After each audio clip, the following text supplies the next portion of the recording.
Before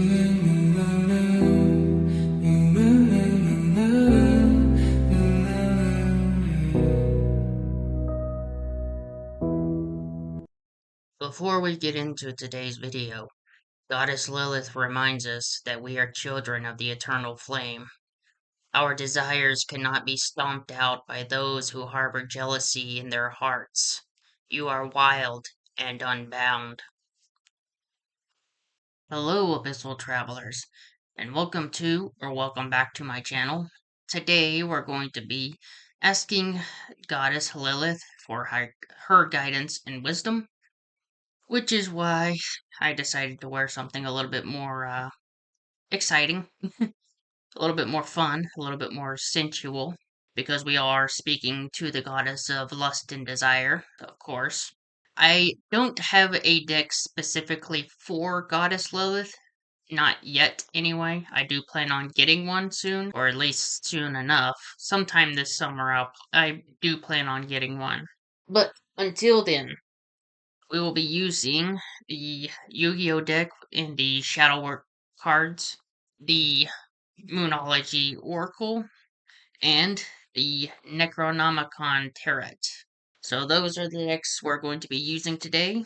Anyway, bear with me as we invite Lilith into our space and into this reading. I also don't have an instance specifically for Lilith either. I haven't done a whole lot of work with her. Well, the invocation that I did in the video was actually the first time that I invoked Lilith, so this will be my first time actually asking for her guidance. Although I have asked her in the past for some personal things. We won't go into detail about that, but technically this will be the first official time that I will be working with her outside of what I asked her to help me with in the past. So anyway, let's move on and invite Lilith into our space.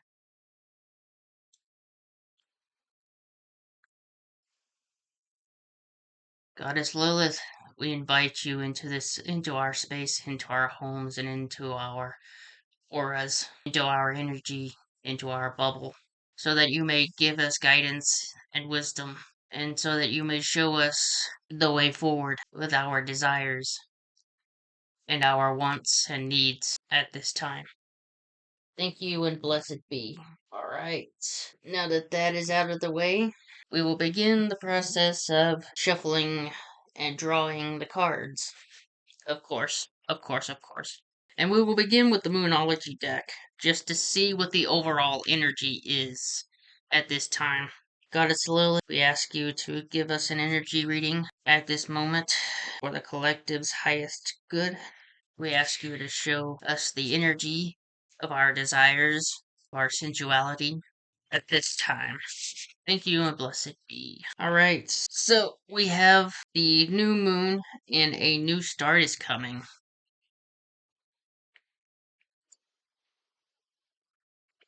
And at the bottom of the deck, we also have the new moon in Aquarius with bring love into the situation.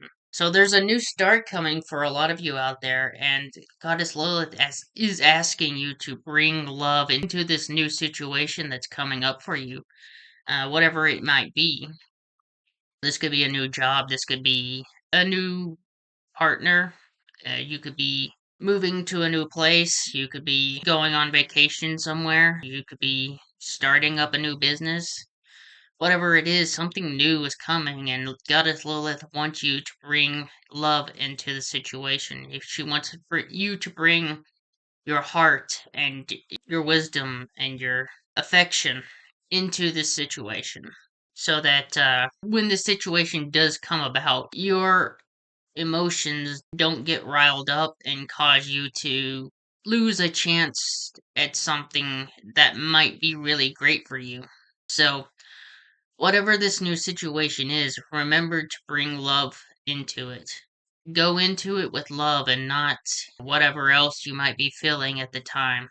Whether it be anxiety, whether it be anger, whether you might be a little bit of annoyed with someone or some part of whatever is going on. Just bring love into the situation. And I'm not saying put up with people's bullshit. Don't, absolutely not. I'm not saying that at all. But don't be so quick to jump into emotional reactions that might push people or whatever this new situation is away from you. Don't push this new chance that you have away before it even gets to you. But anyway, we will go into the book for the new start is coming and the new moon card for a little bit more clarification on the card itself. Let me find it in the book and then we will read. Where is it? Alright. Page 24. Here we are. There is a yes coming your way. This is one of the most auspicious cards in the deck. It is totally positive and suggests something new and exciting is developing. The situation you're asking about is blessed, and you are on target to achieve your goals. The message from the universe is that you're starting all over again in some way, be that on a new or better course or just feeling more positive about achieving your desired outcome. If you've been feeling stagnant, this card reminds you that life goes in cycles and you're moving into a new cycle now. This is the time to wipe the slate clean. If the situation you asked about has become toxic, either that will clear up now or something totally new and fresh is on its way. And the additional meanings for this card, a new start is on its way. You will soon start to feel more hopeful about getting what you want. Your belief that your dreams can manifest is working well. Forget about the past. Don't we all need to hear that? The new moon marks the start of the waxing cycle. This is the teaching of this card. The new moon marks the start of the waxing cycle and the midpoint of the dark moon. It's a dark and veiled time when the moon is invisible and a time of rebirth. It's a time that witches do their work, making wishes and laying down intentions for the new cycle. And an intensely magical time when it's easier to pierce the veil to other worlds. So that is the book's message for that card. Now we're going to go into the Necronomicon Tarot for a bit of a deeper look into this situation, this new start that's coming. Goddess Hecate, we ask that you give us your wisdom and guidance. Give us a broader, more. We ask Goddess Lilith, we ask that you give us more information about this new start that is coming, so that we might better understand this message that you bring forward to us. Thank you and blessed be. There we go. Alright. One more ought to do it. Okay, so let's draw our cards.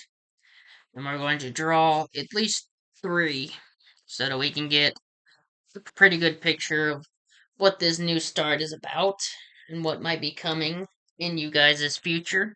So we have the Two of Swords. And this is an interesting card.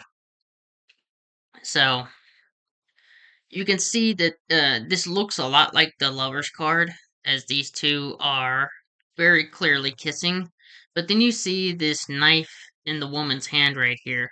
So someone may have been betrayed in a relationship or in some type of family situation, or this might be a friends with benefits, that does exist out there.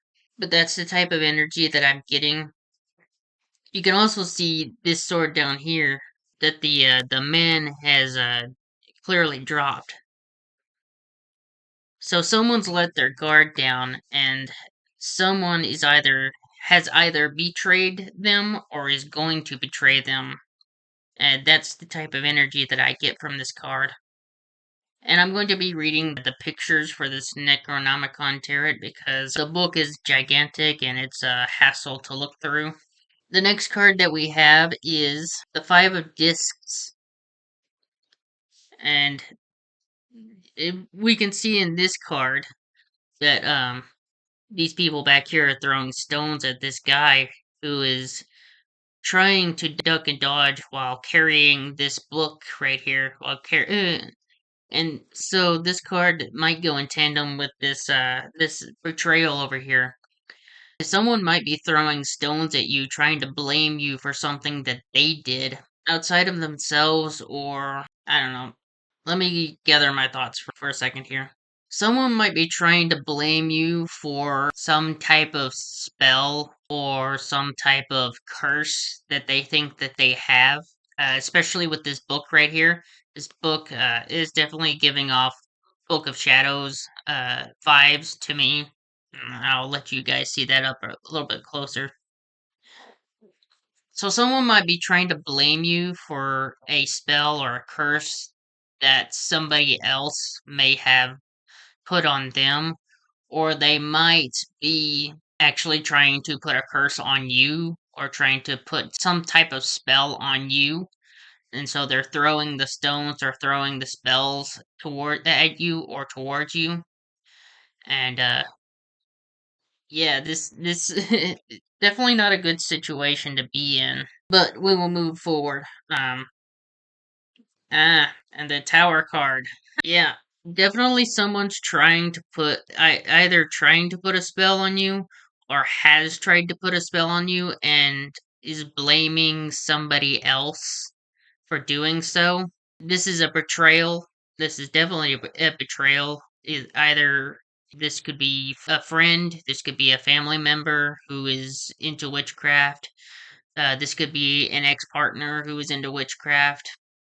But we see the lightning striking here during this ritual, and that and that meaning that says to me that this spell is going to fall apart, or is going to backfire on them rather than actually reaching you because the spell itself was undeserved. It was not something that you deserved. They did so either out of jealousy, out of contentment, or out of anger for something that happened in the past or is happening right now that they don't like.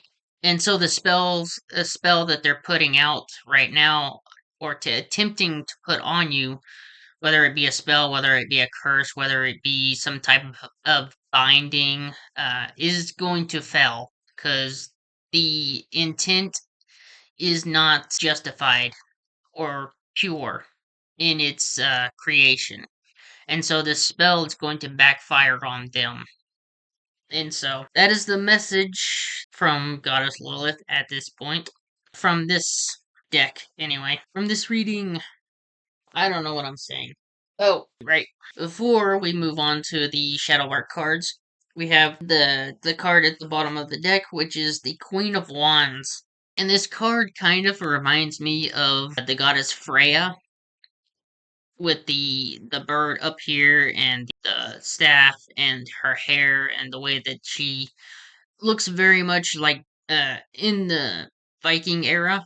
It reminds me very much of Freya. So you could be protected by the goddess Freya at this time, or goddess Freya is making herself known to you and saying that she is protecting you at this time from these spells or curses that are being shot at you. So know that you are protected. Know that you are under the wing of Freya. She is there to protect you. And so, moving on to the Shadowwork deck. Let us see what is in our shadow today. Goddess Lilith, we ask you for your guidance and wisdom so that you may show us what in our shadow needs work on at this time. Thank you and blessed be. Alright, so let us get into the shadow cards. Or the shadow card. Yeah, shadow cards. We'll draw two, and then we'll use the card on the bottom of the deck to give us further information. Right, so, stumbling. The first card is stumbling. We've had this card in the past, and we have the Banner of Courage. So, some of you might be stumbling and tumbling on finding courage to do something or being courageous about a certain situation that is going on. And Goddess Lilith is asking you to have that courage to move forward with whatever you need to do with this situation, and to not stumble over yourself with nerves and with anxiety. Goddess Lilith is asking you to do what you have to do, even if you have to do it behind people's back. If you have to be quiet about it in order to have the courage to do what you have to do. And the card on the bottom of the deck is symbols of duty. So Goddess Lilith is calling you to be courageous, calling you to be the bearer of the banner of courage, to wear this banner and to move forward however you need to move forward in order to get whatever it is that needs to be done. Even if it's a little bit sly. Whatever you have to do to get it done, do it. That's the message. But anyway, that will be the end of today's video. I hope you enjoyed the video, and if you did, please leave a like down below. Leave a comment, let me know your thoughts and opinions. I hope this video has earned your subscription, and I will see you guys in the next video. Bye!